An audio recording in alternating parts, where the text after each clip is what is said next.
Talofa lava, this is Pacific Waves from RNZ Pacific. I'm Susanna Suisuiki.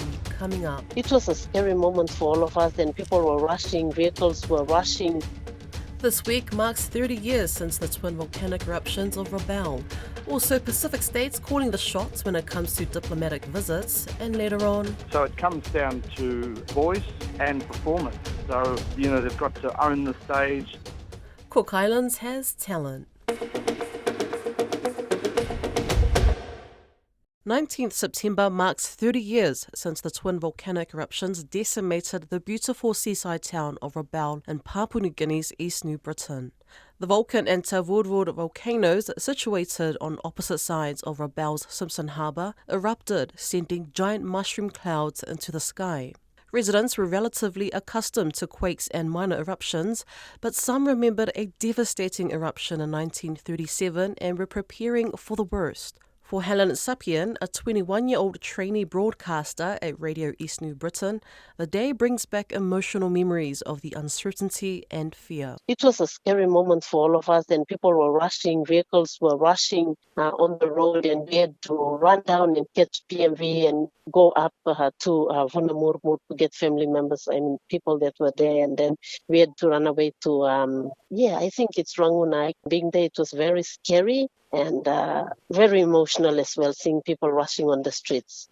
Saying that we've never experienced such in life. We thought that the hot stones and the lava would flow, and especially the stones, because the smoke went really up and then it went like mushroom in the space and it covered the place, and that made people panic because we thought that the stones would come down. It would come down on the people. So we had to rush. We had to rush out from where we live. And even in Kokopo, seeing all this clouds, the smoke, it covered the entire area when Tawurwur went off, and then Vulcan as well. So we thought that we'd die from that. All the businesses located in Rabaul were destroyed. Buildings collapsed from the heavy ashfall. People left with whatever they could. Only 5 people died from the effects of the massive eruption, and more than 100,000 were relocated to old plantations in Kokopo. But the future is looking brighter, with a National Executive Council lifting a long-standing moratorium on Rabaul and surrounding areas, officially allowing residents to return. Prime Minister James Marape said the government has set up a committee of ministers and allocated funding to rebuild the Pearl of the Pacific. He said this decision is intended to breathe life back into the region, fostering business growth and development. The East New Britain Governor, Michael Marum, recalled the eruption and its effects and the prospects for the future. We're looking forward to go. Everyone's excited. We have a good program. The Prime Minister will visit us. I was back in Port Moresby. The eruption took place. And all we could do is to sit back and watch, check on our families back home, see if they were okay. A lot of them were transported by boat on the other side and then came back to Kokopo and, lived in care centers for a while, and then eventually government bought land, purchased a few rundown plantations that we got resettled. So, but the old Rabaul town that usually be one of the best towns in the country and also the region, Pacific region. So, we remember the good times that we grew up and going around town with all our parents. So after eruption, you sort of look back and said, this was where this office was, or this was where the playing field was, and it took us a long time. But we finally come to the 30th mark, and we now being presented with some support from government to rebuild the town again. Rabaul, it's the smallest district. There's a population of over 40,000 people. So main attraction is tourism. We're lucky we have the volcano there. We have visitors coming in, not only the volcano, but also the other sites that they can go and, so potential for us in Rabaul. Tourism is a way forward for us, putting back cruise ships coming in, the P&Os, they all come in. Last year we had received probably over 20 cruise ships come in, minimum in a boat, probably 3,000 passengers, 4,000 passengers each boat. So that's money coming in back to the province.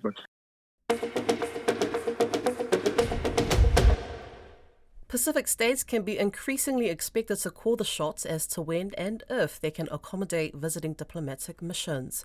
In a paper called Pacific States Assessing the Terms of Diplomatic Engagement by Adelaide University academics Henrietta McNeil and Mawalaivao Maima Koro, points out the pressures small countries often experience when having to host visiting delegations. Their view is pertinent given the often negative response to the Kiribati government's announcement that it was suspending diplomatic visits until the new year as the country elects a new parliament. Don Wiseman spoke with Maima Koro.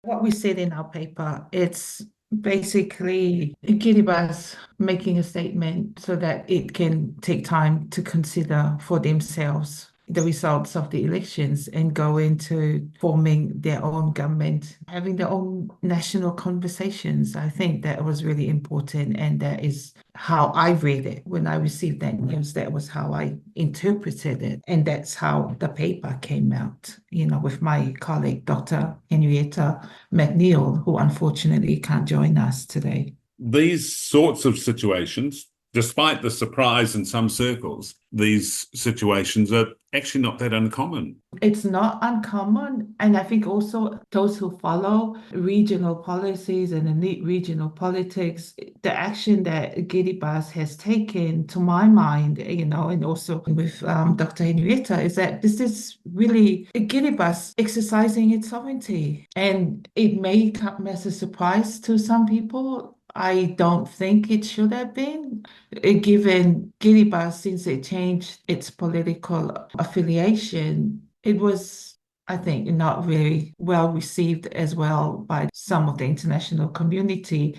I don't think that was a fair call on the government and the people of Kiribati. So this is kind of a step that they have taken for themselves to come through this process on their own terms. It's really about Kiribati coming to their own maturity as a democratic nation. And I think you've suggested in the paper that there's going to be more and more of this because Pacific countries are being put under more and more pressure by a greater and greater flow of diplomats and foreign missions and so on and so on. We have more and more embassies being opened and this sort of thing. So what it does is put enormous strain on what are very often very skimpy resources within those countries in terms of looking after those diplomatic people coming through. Yeah, we alluded in the paper, we also that Samoa was the first country to go on this no mission. And that was also a response to the absorption capacity of the country to cope with that. And then also coming through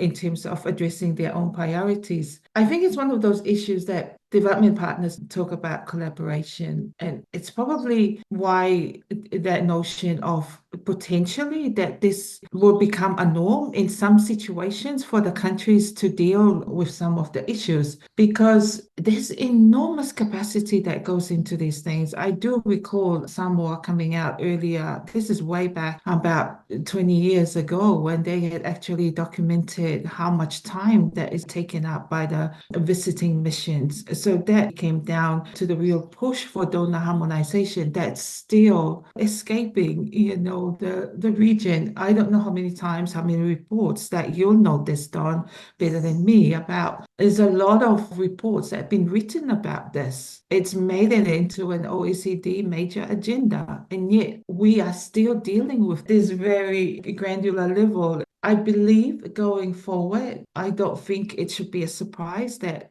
countries may give a call to just give us a time. We need to sort some things out, or we need to have our own discussion, or we need to revisit and review some of the things we are doing, and this also goes back to that call 2022, I believe. Fiamé made also the point that how much time have we been given to really articulate and understand the things that we are signing up? I wouldn't be surprised if this policy or this kind of practice does surface again in some spaces. For a whole host of reasons, there should be a whole lot more use of the internet, shouldn't there? Rather than people traveling to these countries. It's a lot more efficient, it's a lot cheaper. And it doesn't consume time so much. And it does save money. There were some good practices in a way that COVID taught the Pacific Island countries and even development partners. And I think it's been prioritizing and being strategic of the value of the visit. And then also that really collaboration should come through. Because one of the things that I've noticed going back and forth in Kiribati is this ministry, the National Planning Ministry, they deal with all of the development partner aid coordination and that. It's a very small ministry, and it's phenomenal the amount of administration that is involved in just not only responding to the requirements of these funds, but also the meetings. It's phenomenal. I don't think due consideration is given to some of those real constraints and the real challenges of Pacific countries to deal with these issues, when it should be at front of center of any discussion around these things. Because I wouldn't be surprised going forward that this may become just as a way to deal with it, because it's one of those things. If the development partners can't deal with it, then the countries will take ownership and say, okay, maybe we should start doing things differently. In the case of Kiribati, of course, they could perhaps make more effort to tell outsiders just what's going on and why they're doing what they're doing, and explain things more fully. You're absolutely right, the communication. But again, to my mind, these are such big issues, forming governments, going through constitutional change. These are very big issues. And so I think the Kiribati government representative to the forum has already said that they've already made their constitutional position and all that. So, all they need to do now is form their government, have that conversation in country. I think it wouldn't hurt also for us to learn to be patient, to wait on that, because it's much better that we get the full picture. Once it all comes out, then things being drip fed to us, and then we can also likely jump on it and make our own assumptions and make our own interpretation or misinterpretations that can sometimes is not useful and it's not helpful in domestic national settings. Overriding all of this, of course, and again, I guess Kiribati is right at the centre of it, is the geopolitical scrap that's happening in the Pacific. Kiribati is very much a focal point of that. I don't think you can ever have a discussion about anything that goes around in any of these countries now, in Pacific countries, especially also Kiribati, without not having a geopolitical angle into it. Since the switch, there's so much that is going on in the geopolitical space. We've seen that play out at the recent forum. Of course, the attention is there because of that environment. And I think it's also why, to my mind, it's very important that Kiribati defines their own government on their own terms, or at least be respected to give it with the space to be given to do so. Our main point is that just give the space. Nobody should panic about these things, and just wait, be patient, all of us to be patient and respect the process that is happening in Kiribati. Up-and-coming Cook Island performers are in the spotlight this month with the Cook Islands Has Talent competition currently running in Rarotonga. After 2 weeks of auditions, 14 performers took to the stage to showcase their talent. Tiana Hexton has more. From emotional ballads, little girls hiding in your mother's arms with sadness to powerhouse performances.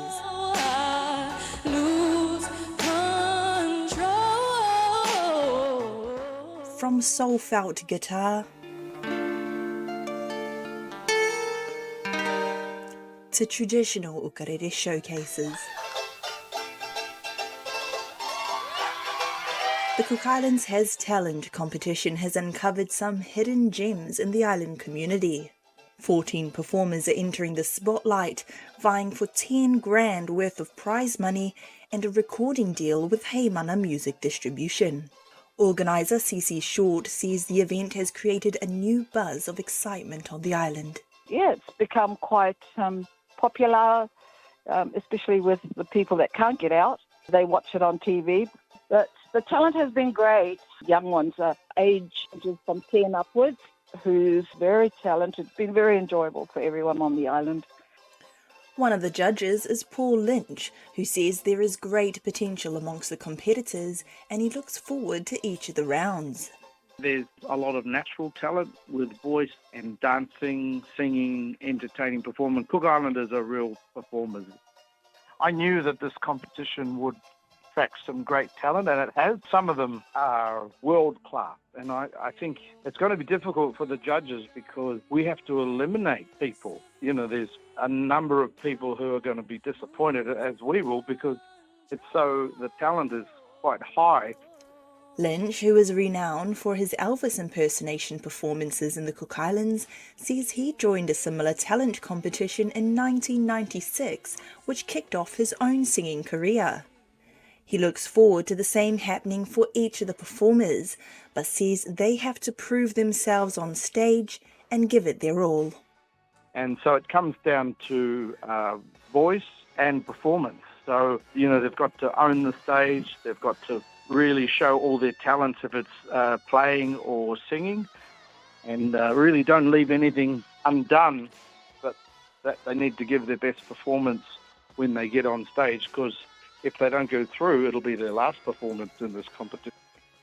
While the competition is shining the light on talented contestants, it is also a fundraising initiative for the Cook Islands Niue community.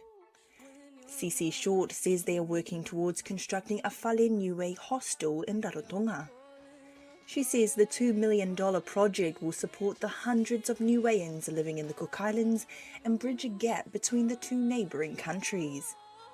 This is the big reason why we're building this. It's for the Niueans, and we're going to do things like learning the language, for instance, Niuean culture. And talking about Niueans here, there would be 400, maybe 600 Niueans overall at the moment. Short says their competition has drawn significant interest, with thousands watching the performances online. Last Saturday, the 14 contestants shared their talents in front of a live audience, and public voting via text will determine which 10 will make it through to the next round this weekend. Text costs $1, and the funds raised go towards the Whale Niue project. The Cook Islands Has Talent Grand Finals take place on September 28th. She is lonely most of the time. She is all of this mixed up and baked in a beautiful pot. She is gone, but she used to be